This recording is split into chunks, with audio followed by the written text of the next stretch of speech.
Go. Oh, you did it again.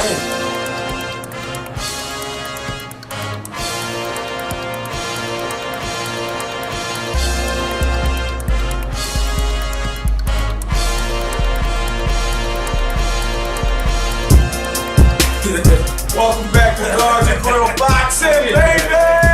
GYGB in the building. It's your man Sleep. Coltrane. Shout out to the brass. Docs, Big Mike, Ryder Dobb, BJ Murray, the Violent Boy. It's your weekend, sir. A lot of kids' activities. A lot of kids. This is my life. Yeah, this is the life. Walmart, IKEA, and Target. 4 houses, 2.5 bed, partially finished basement. Pretty much, buddy. That's everybody's life. Pretty much, but it was we had some activities. We had a lot of activities. Something to look forward to. We had a lot of activities to get into. So, without further ado, let's get right into it. Last Saturday night, Eureka's Gamboa versus Jorge Solis in a featherweight title bout, because Gamboa did have a strap that he put on the line Saturday night. I don't know who's going to take that from him, but I'm be let's honest, get right into docs around. The lower weights, the titles, there's a lot of little increments of weight classes and stuff. It is. There's a lot of little increments. But what was your take on the fight? Gamboa, he's just an interesting phenomenon to me. Like, definitely, I see the improvement in his fight game, but it's kind of hard to. You do? You can't, like, this is the thing. You can't feed into the telecast at HBO. No. Roy was keeping it 100. Unfortunately, they have ulterior motives. They They got to compete with, they got to compete with Showtime. No doubt. Shout out to Shameless and crazy ending on the season. They did get So, the weight up. Unfortunately, they in bed with a lot of situations trying to build fighters. No doubt. But there was some improvement, like his career. Let's just go through his career. Right. Came out smoking. Right. Hands was down. We saw his bounce was off a little chinny. His balance, that's key. Then his hands came up for like one He's trying fight. to start boxing. It came up for like one fight. The last fight he had. His hands came down again. Well, they said the higher the stakes are, he raises up. He raised up his level of play. Like they said, whenever he compared to like Pacquiao, I guess that's like his barometer who he ultimately wants to be like. Can't do that though. But I'm just saying, you gotta respect that. The fact every time they compare him to Pacquiao when he fights, he aired the dude out. Matigua, when he fought Juan Manuel Lopez, took him to the brink. Eureka's come out and bomb him out in 4 rounds. So you gotta respect his strong, heavy-handed, strong fighter. Showed some dimension, but you cannot chase around a puncher. No. You cannot. That's the cardinal sin. So it's hard for me to gauge him. And in that weight class, even when he fights Lopez, it's gonna be a bomb shelter. Like they're gonna be going at it. It's gonna be a battle rap. So it's hard to gauge. The boxers are kind of either low in weight class or higher in weight class. So he's a phenomenon. He's very exciting for the sport. Look very good. I think he has that burst that I always talk about. That I don't think David Tua didn't have. That I don't think David Hay has. And Tyson, the Trinidad, like all these devastating punchers, they had that quick step burst, that quick reflex, and that's what I think that he has going for him. Right. Like he's able to get under a punch and get his punches off at it's like a speed of a fast bullet. And I just think that, like I told you earlier, the style that beats him is not there no more. And that was Juan Manuel Marquez. Like you could talk about Chris John, you could talk about CC and Juan Manuel Lopez and some of these other guys. I think discipline beats this kid. Yeah, definitely. You have to set traps for him. Put a jab in his face, let him come to you. Right. Not taking anything from him. He looked phenomenal. Right. Very. Oh, he's flawed. But like you said a while ago, that's what makes him what he is. I think. That's what made Trinidad was probably the most greatest flawed fighter in the history of boxing. Well, and he's a Hall of Fame fighter. You know what I mean? I think the greatest flawed fighter in the history of boxing is Roy Jones Jr. But you talking about a freak of nature. Right. Roy fought with his hands down. That's a good point. Yeah. That's a good point. Either him or Joe. Him or Joey. Okay. You know what I mean? Not Fat Joe, Joey Joe Cousin. You know what I'm saying? But like your hands down like that, your head game got to be crazy on the swivel. Like so, we'll see that.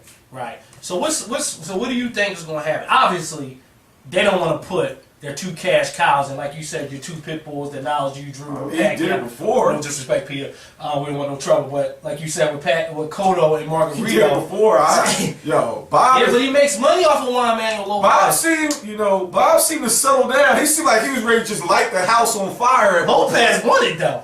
He won. Lopez is gangster. I've respected swag. They both gangster. Yeah, they both gangster. Lopez won it. I just think that's probably, in my opinion, other than Pacquiao and Mayweather, that's the best fight in boxing that ain't made yet. And it's way more exciting. That's a 5-round battle royal. Yup. Then Benito Donaire staring in the wings. I got Gamboa winning that shootout. I got Gamboa winning the Even though Lopez got the straighter, tighter shot. He made too many mistakes. And this guy's just too strong. He's not too strong. That's what I said. He's built like, I call him TJ, Tyson Jr.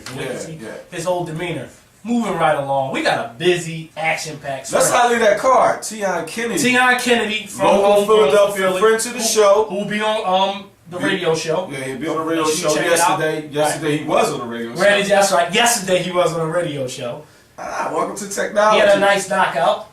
He did. He had a very nice knockout. His career is coming along. On the upswing. He is on the upswing, so we wanted to give Tion some shout. And we had a local Golden Gloves tournament where Anthony Prescott, he's moving up in the ranks. Shout out to AP. And he's doing his thing. I got a come on dog. I know we do come on dog on the radio show. Eric Morales. One of my Sleep. That was always one of my favorite fighters. El Terrible. I had to make sure I had his name right. El Terrible. Eric Morales was always one of my favorite fighters. You alright? However, how is he in line to fight Marcos Maidana? I'm sorry, Marcos Maidana. He's fighting next month. He blew a lot of fights just on emotion. On emotion, he won one of the. I mean, Pereira. I think he won one. Pereira won one. They should have won. They robbed each. The third one he just forced. No disrespect to Eric, because that's a very good name. Oh, very talented fighter. I love the way he throws his combos. I love the way the lead foot is planted. But that's all in the past now. He's an older fighter now. I don't even know when the last time he had fought. So who's he fighting? He's fighting, I just told you, Marcos Maidana. You know Marcos Maidana, the hardest hitter in the junior welterweight division. Mini Frankenstein. Right, that took Amir Khan to the brink, that almost wrecked the apple cart with Victor Ortiz. We'll talk about that funeral when it comes. What else we got cooking? We got Michael Casitas. That's what I jumped ahead, taking on Robert Guerrero, the Ghost Guerrero, which is going to be an extremely good fight. We got that coming up. We got B-Hop. Who is Casitas? I don't know. Where does he spend the play? They want him to be Gotti, but he's not. He's not Gotti. Did you see the clip that they showed of Gotti when he was getting tore out the frame? I forget who he was fighting on the telecast last week. Gotti's a special. Gotti was special, man. Despite Casitas is good, but he's good. He's tough. He seems like a nice guy. Well, but he's not the problem is he's fighting too good of a competition. They took Gotti away from a lot of people. Well, that's true. When they fed him to the wolf, that's a good point. That's a good point you bring up, because Guerrero is, I don't want to say he's like a Juan Manuel Marquez type, but he's on that that type of boxer. So you know what it's going to be. Yeah, exactly. But let's get into the meat and potatoes of the night, and that's Victor Vicious Ortiz versus Andre. What is Andre's nickname these days? Does he have a nickname? We never got stacked. What are we talking about? Andre Berto versus Ortiz. Yeah. No, he never really got a nickname because they don't let him fight anybody, so he can earn a nickname. So this is going to be an interesting fight. No, it's not. They're fighting at the welterweight limits. I always thought Andre Berto. We're not getting the time check. What time is it? 8. Oh, we good. Andre Berto, in my opinion, always been a blown-up junior welterweight. He hasn't even fought any welterweights yet. I'll give you that. Let me tell you something, man. And Berto is a very nice guy. We met him on a radio show. We met him in New York. Yeah. He can fight, but what they're doing with his career, let me see what the equivalent is. I said it's the parents giving the kids the helmet, the pads, and the knee pads, and they let him ride his bike. Yeah, it's similar to a step for a parent. I'll give you an example. The Fame album with Chris Brown. Let me tell you something. On that, whatever that first single was, You Be On That Bull, whatever, that song was out in about January of 2010. Deuces was out probably like in March of 2010. They slow walked the public into this album. They wanted to make sure you totally. Deuces. They wanted to make sure you totally forgot about his miscomings. And the same thing is going on with Berto. Right. They want you to forget about his chin. They slipping these little guys that he's going to destroy. Victor Ortiz is not as little as you think he is. I keep telling you. Let me tell you something. He's a big. You saw him big. Too slow. Yeah. Too slow. Carlos Quintana. He ain't Carlos Quintana found him and dropped him with the behind the ear shot. They call it a slip. Not as slick as Carlos Quintana. Carlos Quintana is a true welterweight. He's a true welterweight. This guy is small, even though he's bigger than what he's big though. He's big. Too slow. Who is Berto? Where has he been? You just said it yourself. Too slow, and he doesn't have. We still not sure. The mental fortitude. We're still not sure. You don't like the way he ended that Peterson fight in the second half. Yeah, exactly. So you move him up, and plus the camp don't let nobody come in and fight. It's like your son. It's like your son has these little anger issues, and you don't want to. So you don't let any kid play with him. They let him play with people that he know he's going to beat. Well, so what's Golden Boy's problem for putting Ortiz? You think this is a chip they cashed out? They gave him Ortiz a long time ago when he aired him out in the ring. When he said, I'm picking Victor Ortiz to win this fight. Of course you are. I'm picking Victor Ortiz. Stir the pot. I'm picking Ortiz to win this fight. Stir the pot. I think the level of competition, Ortiz has been better for him. Berto, like you said, been beating up on the little sisters poor or whatever. And I'm picking Victor Ortiz to win this fight. I wouldn't be shocked if he knocked out I had Berto. Yeah, I said it. In the 8th round, Dinosaurs. vicious knockout. A dominating performance at that. It's too small. I'm going 9th round stoppage. Berto gets stopped. Berto chinny too, man. I just think it's the lesser of two evils. Yeah, you I'm did. worried about that. So Nard, he's fighting Gene Pascal. Nard, who's Nard? B-Hop. The guy that never won't go away. B-Hop. Bernard is like LL Cool J. LL finally went away, I think. Hey, I don't understand it because the record that L had with Dream was a banger. That's why L wouldn't go away. You know who killed LL's career? Who? He was mad that he was the GOAT. Jay-Z. Oh, that's right. I don't run rap, I run the map. Nard, Gene Pascal. I don't know how Nard did it. Last year we said his career was over. He had nobody to fight. Chad wouldn't fight. Me and you got into the Chad Pascal rematch. They just swept. We got into a heated argument. I said Chad would beat Bernard. Right. Y'all know what happened in the first fight. Nard gets dropped, come back, weather the storm, and probably one of the best performances of last year. Yeah. It's coming up again. I got Nard in a rout. Yeah, I think once he figure you out, it's a rout. I think Kelly Pavlik, Jermaine Teller, now Gene Pat. You see it. He had that look. He had the Jermaine Teller eyes. I call it the Jermaine Teller eyes. That was before. What did he do to you mentally? That was before Jermaine got shell shocked. Jermaine won the fight, so pure athleticism. Great job. But Pascal, he was gone. He was gone. That fight's going to be He drove him to a drunken stupor, pardon the pun. Welcome back to the highest plateau, Bernard Hopkins. Once again, he's going to be a champion.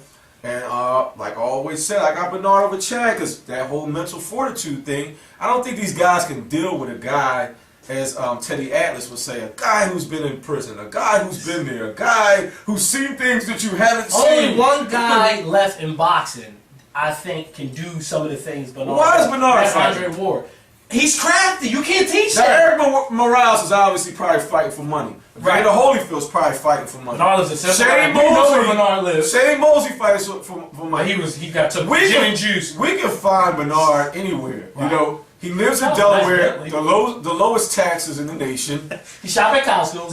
This is on record. He'd probably still rob you if you gave an opportunity. Like, you know, Bernard's fighting for the love, for the legacy. So his career is with him fighting David Haye for the heavyweight title. That's how I think his career is. I don't think he's ever going to fight Chad. No, because you know where David Haye is. His career. You think he's his career fighting. I gotta answer some perspective on David Haye and Klitschko. That's another one. It depends which one he lands. Either one. It don't matter. I got a funny feeling about that. Put him in there with Vitaly and see what happens. He might get a win on Vladimir. I like the way I said that too. Yeah, I like the talk. GYGBoxing at gmail.com.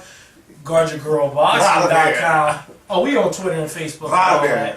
I'm old school. I listen to cassette tapes. I don't know about Twitter. You sound like the dude. You sound like the dude from the DirecTV commercial. I love Russian women.